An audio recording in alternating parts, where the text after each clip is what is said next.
প্রায় 500 বছরেরও বেশি পুরনো এমন এক মন্দির, যেখানে আজও দুগ্ধ পান করতে আসে স্বয়ং বাসুকী নাগ। তবে এই মন্দিরটি ভগবান শিবের মন্দির নয়, এই মন্দিরটি ভগবান নারায়ণের। স্বয়ং নারায়ণ প্রকট হয়েছিলেন এই মন্দিরে, তার প্রমাণ আজও বিরাজমান এই মন্দিরে। এই মন্দিরের প্রতিটি কোনায় কোনায় দৈবিক মহিমায় ভরপুর। মন্দিরের রহস্য বিজ্ঞানীরা আজও ভেদ করতে পারেননি। এই মন্দিরের কথা শুনলে আপনি চমকে যেতে বাধ্য। চলুন তবে জেনে নেওয়া যাক দৈবিক আর রহস্যগাথা এই মন্দিরের কথা।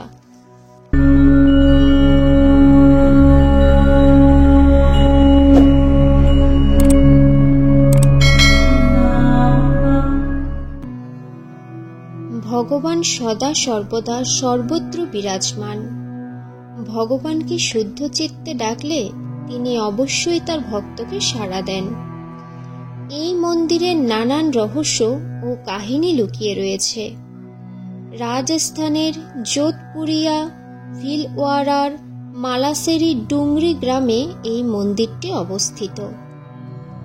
এখানে শ্রী দেবনারায়ণের পুজো করা হয়। শ্রী দেবনারায়ণ এখানে লোকদেবতা বা বনদেবতা হিসেবে পূজিত হন।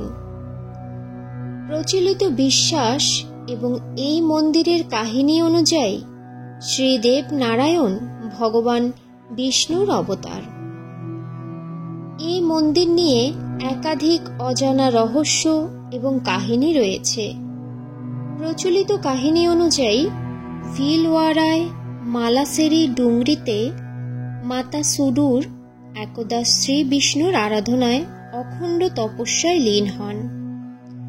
মাতার এই কঠোর তপস্যায় শ্রী বিষ্ণু নারায়ণ প্রসন্ন হন এবং মাতাকে দর্শন দেন। প্রায় 500 বছর আগে মাঘ মাসের ষষ্ঠী সপ্তমী যোগে মিলিত তিথিতে গভীর রাতে শনিবার মাতা যে পাহাড়ে তপস্যা করছিলেন, সেই পাহাড়ে দৈবিক এক পদ্ম প্রকট হয়, আর সেই পদ্মের উপর আবির্ভূত হন দেবনারায়ণ। প্রচলিত কিংবদন্তি অনুযায়ী তখন কিছু সময়ের জন্য মালাসেরি সোনার হয়ে গিয়েছিল। এ সময় আকাশ হতে পুষ্প বৃষ্টি হচ্ছিল। শ্রী বিষ্ণু অবতার দেবনারায়ণ ঘোড়ার পিঠে বসা থাকেন। মনে করা হয় এই সময় একই সাথে 5টি গোমাতাও আবির্ভূত হয়েছিলেন। যে স্থানে পদ্মফুল প্রকট হয়েছিল সেখানে আজও অনন্ত সুড়ঙ্গ রয়েছে। একই সময় পাশের সুড়ঙ্গ থেকে আবির্ভূত হয় নাগরাজ বাসুকী। লোকমুখে শোনা যায় মাতার স্বামী ছিলেন ভগবান শিবের ভক্ত। এরপর শ্রী বিষ্ণু অন্তর্ধান করলে সেখানে একটি অখণ্ড জ্যোতি জ্বলতে থাকে। 500 বছর ধরে সেই অখণ্ড জ্যোতি আজও এই দেবনারায়ণ মন্দিরে জ্বলছে। শ্রী দেবনারায়ণ মন্দিরের একাধিক রহস্য রয়েছে। এর কোনো রহস্যেরই এখনো কোনো উত্তর পাওয়া যায়নি। তার মধ্যে একটি, এই গুহার মধ্যে কোনো বিদ্যুৎ উপকরণ কাজ করে না। আবার এই স্থানে যে পাথর পাওয়া যায় তার সঙ্গে অন্য কোনো স্থানের পাথরের কোনো সাদৃশ্য খুঁজে পাওয়া যাবে না। আবার এও মনে করা হয় যে এখানে প্রতিদিন বাসুকী নাগ দুধ পান করতে আসেন, তাই সেখানে দেশি গরুর দুধ রাখা হয়। কেবল ভাগ্যবান ব্যক্তিরাই বাসুকী নাগের দর্শন লাভ করেছেন। আজও মন্দিরে বাসুকী নাগের উদ্দেশ্যে রাখা ভরা দুগ্ধের পাত্র খালি হয়ে যায়।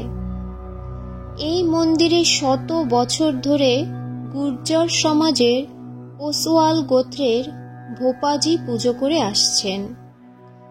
এই মন্দিরে ভক্তরা নিম পাতাও চড়ায়। বিশ্বাস করা হয় শ্রীদেব নারায়ণকে নিম পাতা অর্পণ করলে রোগ থেকে মুক্তি মেলে।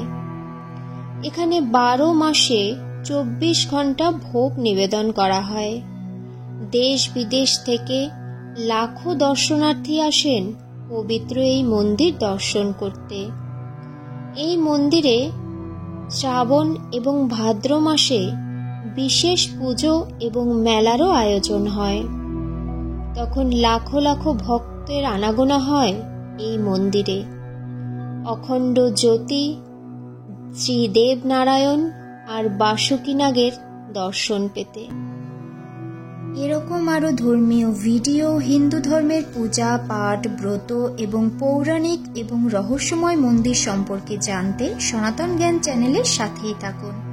ভিডিওটি ভালো লাগলে লাইক করুন, কমেন্টে অবশ্যই নিজ নিজ ইষ্টের জয়ধ্বনি করুন। ভিডিওটি বেশি করে শেয়ার করুন যাতে সনাতন ধর্ম সম্পর্কে সবাই জানতে পারে। আর চ্যানেলটি অবশ্যই সাবস্ক্রাইব করতে ভুলবেন না। ঈশ্বর সবার মঙ্গল করুন।